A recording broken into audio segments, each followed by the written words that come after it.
Ben McKee, West Rucker, go Vols 24/7 here inside of Tennessee's batting facility following Tennessee's 8-3 win over South Carolina to claim yet another series win. That's now 9 of 10 and 9 straight at that. Not sure that I would have believed you if you would have told me when they lost that series at Alabama to start conference play that they were going to reel off 9 straight wins. We can talk about that on the way out the door. But tonight, it looked like Garrett Gainey, South Carolina starter, the lefty, was going to get the best of them, and then Christian Moore doing what Christian Moore does, kind of sparks things, and Tennessee's offense looked like Tennessee's offense once again. Yeah, I think actually Tony Vitello put it pretty well tonight. He would tell you that he always puts it well, but I think he actually did put it really well tonight when he said that, sometimes in baseball, the best you can hope for is a good bad day.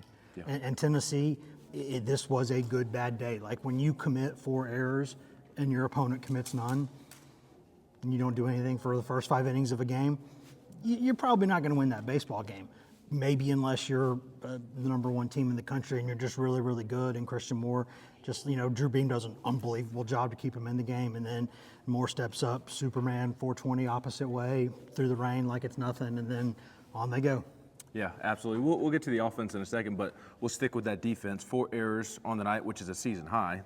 It was 3 for a while. That was also a season high. Tennessee had not committed more than 2 errors in a game this season. Kind of unraveled for them in the second inning. South Carolina scores 3 runs, but tying things together, it didn't look great for Drew Beam early, but Hunter Ensley, and it wasn't just Drew's fault. He did give up a leadoff single in that inning, gave up a walk, but also Christian Moore had an error. Blake Burke had an error.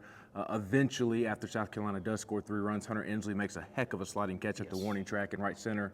And in hindsight, that proved to be big, and it also proved to get Drew Beam going as well. Yeah, no, I remember, I think I was sitting next to our friend Noah, who also covers Tennessee during the game up in the press box, and I think I said at the time, that's a huge play. If Tennessee wakes up at all, that's a huge moment in this game. Yeah. And Vitello said he was saying the same thing in the dugout. I mean, it was a huge, huge moment. When you, again, good, bad day, when things are not going well, you have to find ways to change things, and really sometimes before you make things better, you just got to stop making them worse. You got to get back, you got to at least get treading water. You got to stop sinking, and that was a huge play. Drew Beam needed it. I thought he was, again, fine. He gave up 5 hits in 6 innings. None of them were extra base hits. He didn't walk too many guys against a really tight zone. There's some good bats in that lineup, and he managed the game. I'm sure he'd like to have had it a lot easier. You probably say that a bunch this year, but he finds a way. Yeah, he said afterwards it was an outing of adjustments, and early didn't look great by Drew Beam's standard, but the final line looked really good and gave Tennessee a chance to win. Now getting to the offense, and we'll have more pitching to talk about before we get out of here as well, but with the offense, Christian Moore, I thought allowed, as Christian Moore does, everybody in the dugout to kind of take a deep breath and relax with a 1-out home run in the 6th inning that got Tennessee on the board. I believe it was 428 feet or something along those lines. About that. A long home run over the scoreboard, and that got things going. Billy Amick singles, Dylan Dreiling singles, and then Hunter Ensley, on top of the catch that he made earlier in the game, comes up with the biggest hit of the game, although there were several. I thought his, and by the score, it literally was the difference maker, a 3-run shot that gave Tennessee the lead that it would not look back on. Yeah, if you want to get the best from Hunter Ensley, just raise the stakes a little bit. Some guys just kind of have it. I know that, people have talked about that old school, is a clutch thing really a gene? Can you be clutch or not? I remember during Jeter's career in New York, it was always, can you really be clutch, or is it just, are you the same when the lights are bright? I don't know what it is, and there may not be a scientific way to say anything about it, like with metrics and stuff. He's just better when it means more. It really, a big moment, big games, he seems ready. I mean, when a lot of guys don't want to touch Paul Skeens, who were just shoved against the Cubs again today, he just says, thank you, no problem, just hits him out of the yard, no big deal. I mean, he fouled off a couple pitches in that at bat. He was down 2 strikes, and that changes the whole game. I mean, that wins the game. Yeah, and then they come back the very next inning in the 7th and score 4 more key insurance runs to really blow it out of the water and make Tennessee feel comfortable going into those later innings. Cal Stark hit by a pitch. Cannon Peebles in a pinch hit appearance drew a nice walk. Christian Moore greeted a new South Carolina pitcher with a walk that set the scene for Blake Burke to do what Blake Burke does and just absolutely obliterate a ball 448 feet way out over the wall in center field for a grand slam. Tennessee's 11th of the season, which is a program record and also a new SEC record. Yeah, it's never good for Tennessee when Blake Burke goes a couple weeks or a week and a half or so without hitting a home run.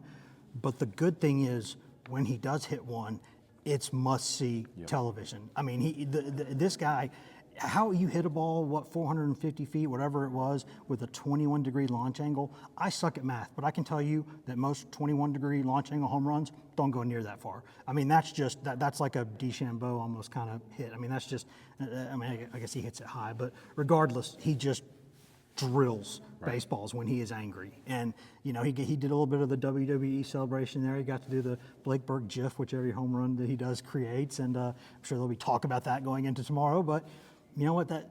He needed that.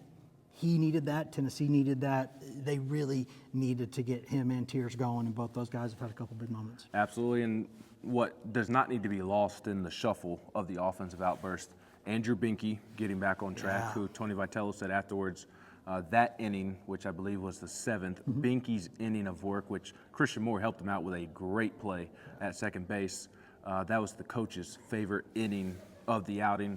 Andrew Binke, Aaron Combs were terrific over the last 3 innings to close out the win. Yeah, Binke, that's the Binke they need, right? And that's the guy who you think that they have. And you think with that, looking forward, it's like your next kind of, Mabry, Connell type of big lefty who's going to have a lot of big moments for him, and that's the future. But they could use him now too. They need him now, and when he's dialed in like that, he's a good pitcher. Like, he's not going to light up a radar gun. His stuff is good. He's a good pitcher. He can put the ball where he needs to put it.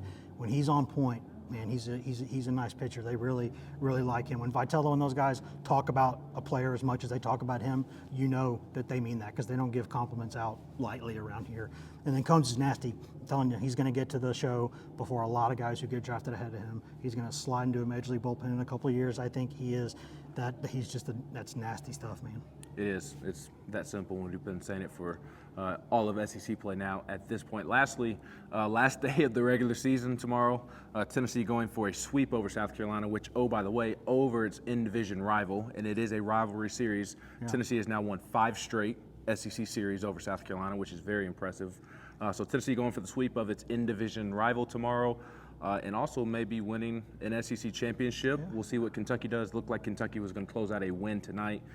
So for at least a share of the title, you need Kentucky to lose tomorrow. If Kentucky loses, you're guaranteed a share. If Kentucky loses and Tennessee completes the sweep, Tennessee is the outright SEC champion and the #1 seed, going to Hoover after losing that first SEC series in Tuscaloosa and then reeling off 9 straight SEC victories. Yeah, I mean, you want to win the title, right? And I think the best they can do, because Kentucky's up 1 game, I think the best they can do is split with them. But if they do that, then Tennessee is the #1 seed, because Tennessee won that series. Yeah. So, I mean, listen, maybe in the long run, you could argue that the #1 seed in the NCAA tournament has not won the thing since, like, in this century. So maybe it's better to let UK have that #1 seed and go on. But, you say that, but when you're 1 win away from potentially winning an SEC championship, I know it's not the main point in this program, but it's not nothing. It's the best conference in college baseball, and it's something that you want to stack winning, right? I mean, you want to put as much in your trophy case as you can, and it's no huge thing if they don't come up with that. I mean, you win 9 SEC series. No other SEC team has done that this season. They've been the most consistent team in the league, period. And around the country, people think it's the best team in the league. So if you don't get the #1 seed that goes with that, that's how it happens. But I don't think anybody's going to want to see these guys in the postseason. GoVols247.com has all the Tennessee baseball coverage you need heading into the postseason. He's Wes Rucker. I'm Ben McKee.